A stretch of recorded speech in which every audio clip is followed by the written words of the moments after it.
Tem um outro destaque: a AGU, que é a Advocacia Geral da União, defendeu a invalidação daquela lei que acabou com a saída temporária de presos. Essa medida foi aprovada pelo Congresso Nacional, mas foi questionada no STF, Supremo Tribunal Federal. O trecho chegou a ser vetado pelo governo, mas o Congresso restaurou essa medida, derrubando o veto. No argumento, a AGU diz que a saída de presos em algumas datas faz parte da individualização da pena, um mandamento da Constituição. O órgão afirma ainda que acabar com a saidinha não traz resultados concretos, a melhoria da segurança pública. Esse é um tema muito importante. Sempre quando a gente trata disso, a gente recebe uma enxurrada de mensagens, muitas pessoas querem omitir a opinião delas. Enfim, a gente vai tratar disso. Começar com o Roberto Mota. Mota, a manifestação da AGU, Advocacia Geral da União, ao STF, em que defende a invalidação, a reversão dessa medida que acabou com a saidinha de preso, ou pelo menos restringiu esse dispositivo. Bem, queria te ouvir o que achou do parecer, das justificativas, dos argumentos usados pela AGU, Mota. Eu achei curioso esse termo, Caniato, a invalidação, né? A gente defende a invalidação dos criminosos e aqui estão falando da invalidação da lei. Nós falamos sobre isso ontem. Nós falamos da dificuldade que existe no Brasil de endurecer a legislação penal e reduzir os benefícios dos criminosos presos. E esse é um exemplo. Para mim, que sou um cidadão pagador de impostos, é incompreensível o envolvimento da AGU nessa história. Afinal, trata-se da advocacia da União e não da advocacia de criminosos presos. Por que existe esse interesse em deixar a legislação penal brasileira cada vez mais fraca, em criar cada vez mais benefícios para os criminosos presos? A AGU argumenta que a saidinha faz parte da individualização da pena. Eu, que não sou jurista, acho que não. Não tem nada a ver uma coisa com a outra. A individualização da pena significa o seguinte: cada criminoso vai receber uma pena individual apropriada às circunstâncias do crime que ele cometeu e à sua conduta. É isso. Ora, se a pena que o criminoso recebeu foi de prisão, se ele recebeu uma sentença de 15 anos de prisão, qual é a razão para que essa sentença não seja cumprida na prisão? Qual é a explicação para que uma parte dessa sentença seja cumprida na rua? Qual é a justificativa lógica e moral para o tal regime aberto, que é uma inovação mundial? O criminoso está preso, mas ele está na rua, na casa dele, no shopping, na porta da escola do seu filho, onde ele quiser. Bom, se a pena que o criminoso recebeu é de prisão, ele tem que ficar preso e a razão é assustadoramente óbvia.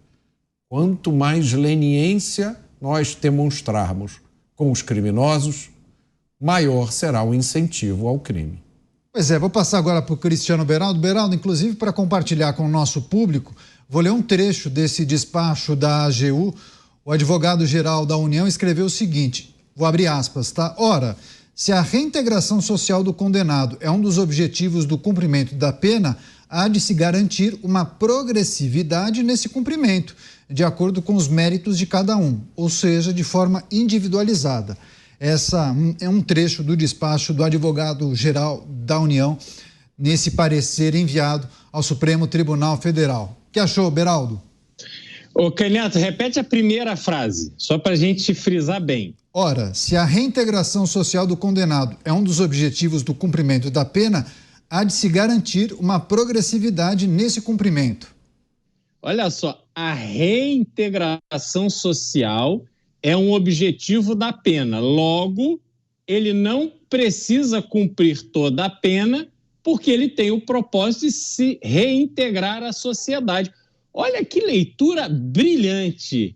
Eu imagino que para se chegar a uma conclusão dessa, deve exigir estudos muito profundos nas melhores bibliotecas de Sorbonne, de Harvard, no mundo inteiro. Ora, não tem absolutamente nenhuma lógica no que está sendo dito. Nenhum país do mundo controlou o crime sem punir o criminoso. E punição de criminoso não é esse modelo no Brasil, cela com banheira, cela com todos os luxos, cela com videogame, celular, maconha, afinal de contas não dá para ficar estressado, tem que fumar maconha, porque se não tiver droga também no presídio, qual é a leitura que teremos hoje no governo? Dizer que os presos vão ficar muito nervosos, que pode ter rebelião. Maconha para a turma. Maconha, acho que tem yoga também, se não me engano, a gente comentou isso há alguns meses, de que tem yoga para preso em algum estado do Brasil. E aí o preso, esse pobre coitado dessa figura, né, em conflito com a lei, como registra sempre o Mota, essa figura vai sendo protegida pelo Estado. E aí depois o Estado, assim que pode, porque afinal de contas falávamos ontem aqui, os presídios superlotados, né? Então, assim que pode, o Estado pega este preso e joga ele para a sociedade. E a sociedade que se vire com esse marginal, com esse criminoso. Então, a lógica é a sociedade, ela é ofendida por alguém, este alguém, ele então é preso, processado, recebe uma pena e depois é jogado de volta à sociedade para essa sociedade ofendida resolver o problema dele. A chance de dar certo? Absolutamente nenhuma. A chance de nós, como sociedade, olharmos para o nosso sistema penal e encontrarmos alguma lógica? Chance nenhuma. Resultado disso tudo, continuaremos a ter os mais vergonhosos índices de criminalidade do mundo. É isso. A Advocacia Geral da União, pedindo o retorno do dispositivo da saída temporária de presos, pede inclusive a invalidação dessa lei que foi aprovada pelo Congresso Nacional. Você, Dávila, o que achou dessa defesa da AGU que está por trás dessa manifestação? Caniato, uma coisa que chama a atenção é como hoje aqueles que governam o país pensam mais no criminoso do que no cidadão. Porque sempre o criminoso está na vitrine, sendo cuidado, e não o brasileiro que sofre na mão dessa violência. E o resultado é exatamente isso que o Beraldo disse, um país com indicadores de homicídio, roubo e furto entre os maiores do mundo. Não é possível que nós achemos que uma lei é boa quando, na verdade, o resultado que isso provoca é um país que tem 10% dos homicídios do mundo, ou seja, mais de 40 mil homicídios por mundo, que nós temos aí mais de um celular roubado a cada minuto, que as pessoas têm medo de sair à rua. Que sociedade é essa? É óbvio que não está funcionando a lei, então nós precisamos endurecer a lei. A segunda coisa é um ponto de vista teórico. Qual é a função da prisão? É retirar um criminoso violento e colocá-lo preso justamente para não continuar ameaçando a sociedade. Então, toda saidinha significa que este criminoso não está cumprindo a sua pena, está de volta às ruas e, pior, está pagando a fatura do crime. Porque o que acontece? Ele sempre sai com alguma ordem para executar uma tarefa. E isso não é tese do Dávila, do Mota ou do Beraldo. São os números próprios que mostram que mais de 260 mil presos em saidinha voltaram a cometer crime desde que isso foi implementado, desde que a lei da saidinha foi implementada. Então, não dá para esconder os números, as estatísticas e esses indicadores de crime no Brasil. Então, tudo isso mostra que nós precisamos rever urgentemente a legislação penal para acabar com a impunidade, para manter a sociedade segura e para manter criminosos encarcerados cumprindo integralmente a pena, sem saidinha. Eu vou passar para o Mota, mas antes eu quero ler mais um trecho da manifestação do Advogado-Geral da União, nesse parecer, nessa manifestação que foi enviada ao Supremo Tribunal Federal. Vou abrir aspas. Proibir que condenados em regime semiaberto que cumpram os requisitos legais usufruam de saídas temporárias para visita à família enfraquece os laços familiares a que a Constituição prometeu dispensar especial proteção, fecho aspas. Seu complemento, Mota. Laços familiares, por exemplo, que unem o criminoso aos pais que ele matou. ou a filha que ele jogou da janela, ou a outros inúmeros crimes bárbaros que a gente denuncia aqui todo dia. Caniato, nós estamos aqui para prestar um serviço. A gente está aqui para ajudar, para trazer informação a qual as pessoas não têm acesso de uma forma normal. Então eu vou lembrar, mais uma vez aqui, um preceito básico do combate ao crime, que vem da teoria econômica do crime. É uma teoria que ganhou o Prêmio Nobel de 1992, que foi dado ao economista americano Gary Becker, da Universidade de Chicago. Isso deveria ser conhecimento básico, a primeira coisa a ser estudada por qualquer pessoa que se envolve com segurança pública ou combate ao crime, mas me parece que hoje em dia eles andam mais lendo Marx e Foucault e nunca leram Gary Becker. Gary Becker diz o seguinte: o criminoso é movido a incentivos e punições. Se os incentivos são altos e as punições são baixas, o criminoso vai cometer crimes e mais pessoas vão cometer crimes. Eu vou citar aqui também o grande professor Perichiquida, aqui do Brasil, cujo trabalho é praticamente desconhecido. O professor Perichiquida fez um estudo científico, está disponível na internet, meus amigos. É facilmente acessável. Ele fez um trabalho científico com criminosos presos aqui no Brasil.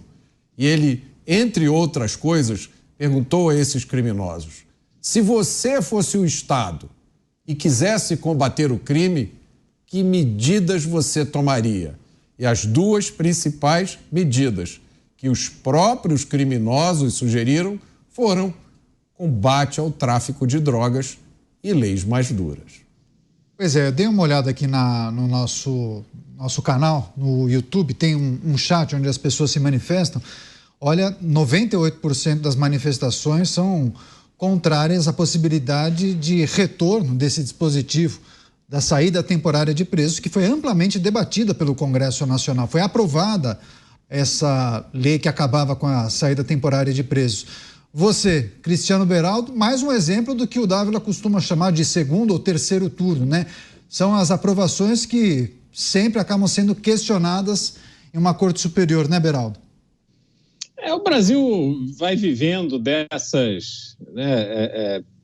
esses caminhos aí muito tortos em relação a temas tão importantes e sensíveis à sociedade. E parece que a gente se acostumou com isso, a gente enxerga isso já como parte do cenário, né, parte da paisagem. Então, hoje é a saidinha que está sendo questionada, amanhã vai ser alguma outra coisa e por aí vai.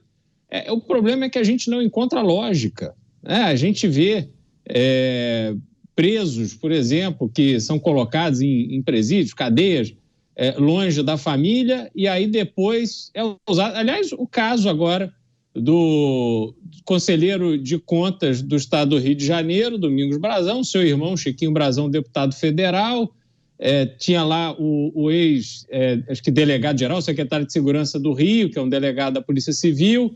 Aí são presos, são todos do Rio, mas aí são presos em Porto Velho e não sei aonde, tudo espalhado pelo Brasil, porque aí pode, mas quando é para justificar a saidinha, aí não. Aí a convivência da família é importante. Então, assim, não há nenhuma lógica nas atitudes que são tomadas e nos argumentos que são utilizados. O sujeito preso tem que ficar lá do outro lado do Brasil, custar provavelmente uma passagem do Rio a Porto Velho deve custar 5, 6 mil reais, então não dá para uma família normal ir visitar o seu parente lá enquanto ele estiver preso, pelo menos não toda semana. E aí, só que aí depois ser usado para dizer, não, agora tem que soltar logo aí, porque o preso tadinho tem que ficar perto da família. Então, faça-me um favor, isso não tem absolutamente nenhuma lógica. Isso, para mim, faz parte desse conjunto de discursos, atitudes, medidas que são tentadas, que são propostas, simplesmente para agradar uma parte do eleitorado que se sensibiliza com a bandidagem. Né? Pessoas que não conseguem olhar para a dinâmica do crime e enxergar o quanto essa criminalidade ela rouba o presente e o futuro de nós todos brasileiros, independente se é de direita, de esquerda, todo o nosso presente e o nosso futuro é moldado para tentarmos nos esquivar do que a violência nos impõe. Então, realmente, é lamentável esse tipo de iniciativa, Canhato. É triste a gente ver que recursos públicos são empenhados em algo que é contra o interesse da população. Pois é, a ampla maioria da população é contra a possibilidade de retornar esse dispositivo, a saída temporária de presos. É preciso a gente falar de forma expressa. Estamos por aí, conversamos com muitas pessoas, inclusive representantes de vários segmentos que já se posicionaram muitas vezes. Agora, Dávila, tem essa questão que envolve... Essa notícia apresenta alguns tópicos que podem ser analisados por nós, mas é preciso também considerar essa eterna judicialização de tudo que é aprovado pelo Congresso Nacional, né? É isso mesmo. E a insegurança jurídica, a judicialização, como você bem colocou, é a coisa que gera mais insegurança em quem toca qualquer negócio, principalmente hoje rede social. Você imagina como executivo de uma grande empresa de rede social e você não saber o que está valendo, como é que vai ser interpretada aquela lei, que tipo de multa e punição vem. Você vive sempre com uma espada na cabeça. E essa espada na cabeça é a espada do temor da arbitrariedade na interpretação das regras, leis e normas. Porque como não é claro, como deixar margem para interpretação, isso gera enorme insegurança jurídica. E o que isso está fazendo é com que as redes sociais joguem cada vez mais na defensiva, porque ficam com medo de amanhã acordar e receber uma multa exorbitante ou receber uma mandado de prisão de um executivo. Então, tudo isso acaba fragilizando o ambiente onde deveria reinar a liberdade de expressão. E nunca podemos esquecer, Canhato, a liberdade de expressão é um bem garantido pela Constituição brasileira na sua cláusula pétrea, ou seja, naquela cláusula que não pode ser mexida de forma alguma por ninguém, nem pelo Supremo, nem pelo Congresso Nacional. Está lá no artigo 5º. É plena a liberdade de expressão, de opinião, de crenças e de pensamento. É isso, nós precisamos respeitar a Constituição.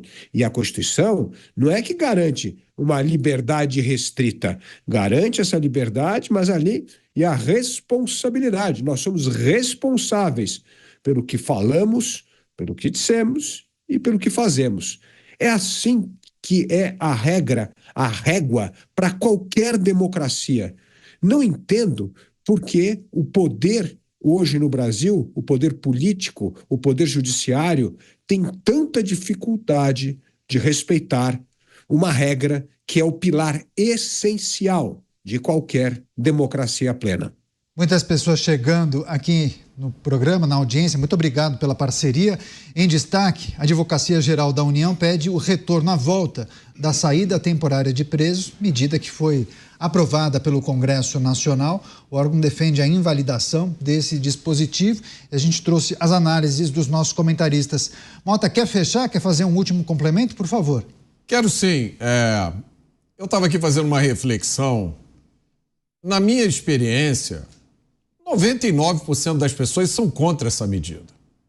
Tem gente que coloca essa questão como sendo uma questão ideológica. A questão da segurança pública no Brasil, ela tem viés ideológico, dependendo da discussão que você está tendo. Mas quando se trata dessa questão de criminosos perigosos, que cometeram crimes bárbaros, que passaram por todo o processo, investigação, foram processados, julgados, condenados, e aí tem direito a um benefício que muita gente chama de imoral, de obsceno. A esmagadora maioria das pessoas, independente de posicionamento ideológico, são contra isso, quando elas entendem o que está acontecendo. Quando você explica para ela com as palavras corretas, quando você diz, olha, em qualquer outro lugar do mundo, o sujeito foi condenado, ele vai cumprir a pena. Aqui no Brasil tem essa história do regime aberto.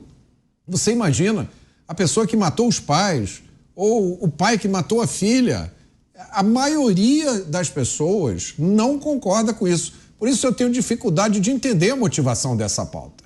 De onde sai, que tipo de ganho se obtém promovendo uma pauta como essa, indo contra uma lei que foi aprovada pelo Congresso Nacional, que foi vetada, o veto foi derrubado com amplo apoio popular, amplo apoio, me arrisco a dizer, da mídia também. Para mim é um mistério. O que há a ser ganho defendendo uma pauta como essa? Célia Emina, Tony, Daniel Pereira Dias, Ayaldo Oliveira Melo, muitas pessoas se manifestando sobre esse tema. Você que está em casa, você que está no carro, no trabalho, você é a favor ou contra a saída temporária de preso ou o retorno desse dispositivo? Foi esse o pedido da AGU para o Supremo Tribunal Federal. Beraldo, quer fazer uma última consideração em relação a esse tema? Tema que pega fogo quando a gente trata aqui no programa, eu vejo pelas manifestações das pessoas.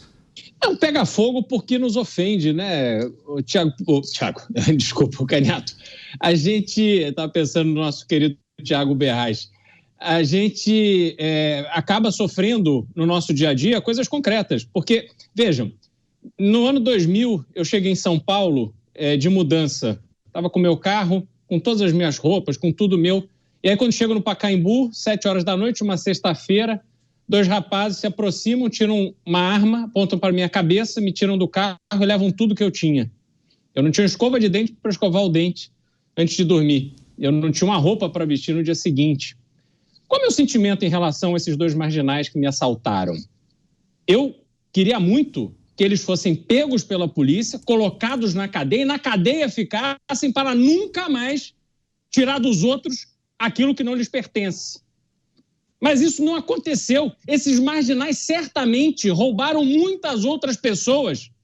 Talvez tenham encontrado aí um herói que puxou uma arma e fez justiça com as próprias mãos. Talvez tenham encontrado um policial que, ao reagir a uma tentativa de assalto, os tenha colocado na cadeia. Mas, muito provavelmente, se a estatística prevalecer no caso desses 2 marginais, eles até hoje devem estar assaltando, roubando aquilo que pertence a uma população trabalhadora, honrada, pagadora dos seus impostos, que dá duro numa cidade desorganizada, caótica, complicada, mas estão aí lutando firme dentro da lei. Como é que eu posso ter sentimento de simpatia por pessoas como essa, por bandidos, pessoas que tiram arma e colocam na cabeça dos outros? Como é que se pode ter simpatia por isso? Como é que se pode defender que esses 2 marginais, no exemplo que eu trouxe que aconteceu comigo, voltem às ruas para que nós aqui demos conta de ressocializarmos estes marginais? Sabe qual é a ressocialização que esses marginais precisam? É eles saberem que nós, a população de bem, estamos armadas e que se eles vierem de gracinha, terão reação à altura. Mas não é isso que acontece, porque ao mesmo tempo que querem liberar bandido da cadeia para não cumprirem as suas penas, querem tirar as armas das pessoas de bem. Olha só que fórmula maravilhosa. Então que morram 40 mil pessoas todos os anos no Brasil, que 90% dos homicídios fiquem sem resultado de investigação e esses assassinos fiquem na rua, que roubo de celular continue sendo banalizado, para que as pessoas sequer se deem ao trabalho de registrar um BO. Esse é o Brasil que vivemos. Então, que acordem para a nossa realidade, porque esse discursinho de gabinete de Brasília não vai colaborar em nada para resolver o principal problema do Brasil hoje, que é a criminalidade. Pois é, Dávila, na esteira dessa manifestação, esse desabafo do Cristiano Beraldo, é preciso lembrar que essa manifestação da AGU está completamente descolada da realidade, descolada do que defende a população, do que quer o povo brasileiro, que clama por leis mais duras, entendeu? E não flexibilizar a vida do detento, aquele que cometeu crimes, permitindo inclusive que ele dê uma voltinha fora da penitenciária para curtir com os familiares, coisa que não acontece muitas vezes quando eles recebiam esse benefício, né? É verdade, Canhato. Aliás, eles provavelmente andam em Brasília com segurança, com reforço, e aí mostra o grau que o crime toma conta. Num país que você precisa de carro blindado, tem que andar com segurança, aumentar o muro da sua casa, tudo isso, o que isso mostra? Isso mostra que nós vivemos numa sociedade onde as pessoas têm medo de sair às ruas, medo que seu filho atravesse a rua para ir até o clube, ou medo de ir até a banca de jornal, ou medo de jogar futebol na rua, qualquer coisa. Hoje as pessoas têm medo. E não é um medo de paranoia, é um medo real. É um medo porque o crime reina num país onde as leis são brandas, onde a impunidade triunfa e onde criminoso nunca fica preso muito tempo. Mota, muitas pessoas aqui defendendo outras medidas para endurecer a vida daqueles que cometem crimes, ou seja, defendem um entendimento que vai na contramão desse posicionamento da Advocacia Geral da União. Enfim, governos entram e saem, né? As figuras que hoje estão no poder, talvez daqui a alguns anos não estejam mais lá, o entendimento pode ser alterado. Essa pode ser a esperança para muitas pessoas, mas o que a gente precisa considerar agora, nesse momento? O que chama atenção, Caniato, é o contraste dessa notícia que a gente está comentando agora com outras notícias que a gente comentou recentemente. A gente falou recentemente sobre declarações de autoridades do governo federal, sobre a necessidade de mudar o esquema de segurança pública do Brasil, propostas para concentrar poder nas mãos do governo federal, a criação de uma polícia ostensiva do governo federal, com o entendimento de que as polícias estaduais não estão dando conta, não estão conseguindo vencer a guerra contra o crime. Agora, olha que curioso, o governo federal é a favor da manutenção da saidinha, é a favor de que criminosos continuem saindo das suas celas em 5 ocasiões por ano, até 7 dias em cada ocasião. Ocasiões essas em que documentadamente eles cometem crimes. E aí eu pergunto a você, Caniato, qual é a polícia que fica com a obrigação de combater esses crimes cometidos pelos criminosos quando estão na saidinha? Qual é a polícia que tem que investigar esses crimes? Qual é a polícia que fica sujeita a ser baleada ou morta, como aconteceu com aquele policial militar em Minas Gerais, que foi morto com um tiro na cabeça por um criminoso durante a saidinha? São as polícias estaduais. Mas espera aí, calma. O governo federal não quer ajudar as polícias estaduais a combaterem o crime? Então está aqui uma ideia. Em vez de criar uma nova polícia ostensiva federal, que soa, assim, às vezes, como uma vontade de concentrar ainda mais poder na mão do governo federal, que tal ajudar de outra forma, evitando que os criminosos saiam das suas celas para cometer crimes? Não é mais fácil? É muito mais simples. Não dá para entender esse posicionamento contraditório. Não dá para entender uma hora falar uma coisa e a outra hora falar outra, né? O que dá a impressão, Caniato, é que de vez em quando as pessoas do governo percebem a reação da população e aí tem necessidade de lançar uma frase de efeito, né? Deixa eu lembrar uma frase de efeito que a gente comentou aqui nos últimos dias, né? O crime é mais organizado que o Estado, não foi? Foi. Alguém falou isso, alguma grande autoridade falou. Mas olha o que o Estado está fazendo, gente. O Estado está advogando a favor dos criminosos presos. A grande pergunta é por quê? Por quê? Essa explicação de que isso viola o princípio da individualização da pena não se sustenta. Essa história da ressocialização, nós já dissemos aqui, ressocialização é uma falácia ideológica. Não existe ressocialização. O que existe é reabilitação. O que é reabilitação? É quando o criminoso bota a mão na consciência e diz: essa vida de crime não vai me levar a lugar nenhum. Eu estou fazendo mal às pessoas, eu estou me destruindo, estou destruindo a minha família, eu vou mudar de vida. E é lógico, para ajudar o criminoso a fazer esse exame de consciência, quanto mais dura a pena, mais rápido ele vai chegar a essa conclusão.